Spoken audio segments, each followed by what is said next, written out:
Hello everyone, welcome back to our channel Sasta wonders. నా intermediate fasting 100 days ఛాలెంజ్లో ఇది day 46. నేను 16 స్ట్రేట్ విండో చేస్తున్నా. 16 hours fasting, 8 hours eating window. నా eating window morning 9 to evening 5 o'clock.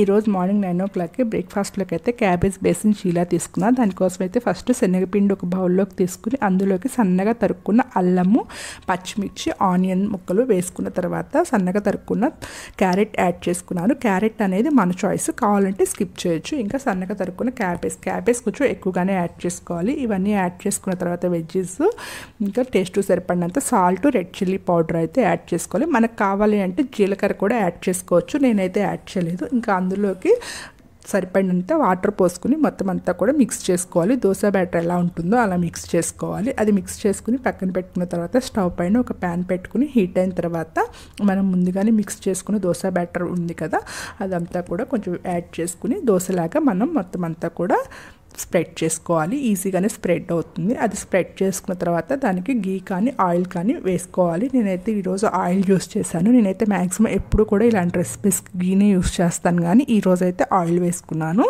ఇంకా oil వేసుకున్న తర్వాత ఫ్లేమ్ని మీడియం ఫ్లేమ్లో పెట్టుకోవాలి. హై ఫ్లేమ్లో పెట్టుకుంటే అది కుక్ అవుతుంది, కానీ లోపల వెజ్జెస్ అన్నీ కూడా చాలా అంటే కుక్ అవ్వకుండా రాగానే ఉంటాయి. అందుకని మీడియం ఫ్లేమ్లో పెట్టుకుని దాని మీద ఒక లిడ్ పెట్టుకుని కుక్ చేసుకోవాలి. 3 minutes కుక్ అయిన తర్వాత దాన్ని సెకండ్ సైడ్కి ఫ్లిప్ చేసుకోవాలి. సెకండ్ సైడ్ కూడా ఒక 2 minutes అయితే దాన్ని కాల్చుకోవాలి. కాల్చిన తర్వాత ఇంకా సర్వ్ చేసుకోవడమేను. ఇదైతే నా ఫేవరెట్ బ్రేక్ఫాస్ట్. ఈ మధ్య అయితే ఈ రెసిపీ ఎక్కువ చేయట్లేదు.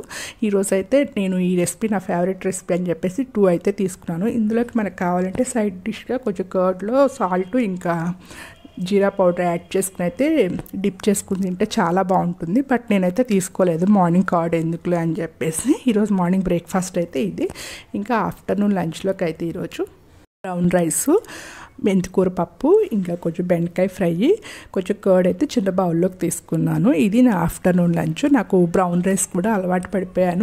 వైట్ రైస్ అనేది ఎప్పుడో ఒకసారి తీసుకుంటున్నాను. రెగ్యులర్గా అయితే బ్రౌన్ రైసే తీసుకుంటున్నాను.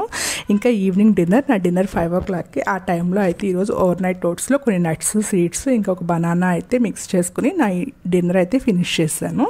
ఈరోజు నా ఫుడ్ అయితే ఇది. Thank you for all. Please like, share and subscribe to my channel.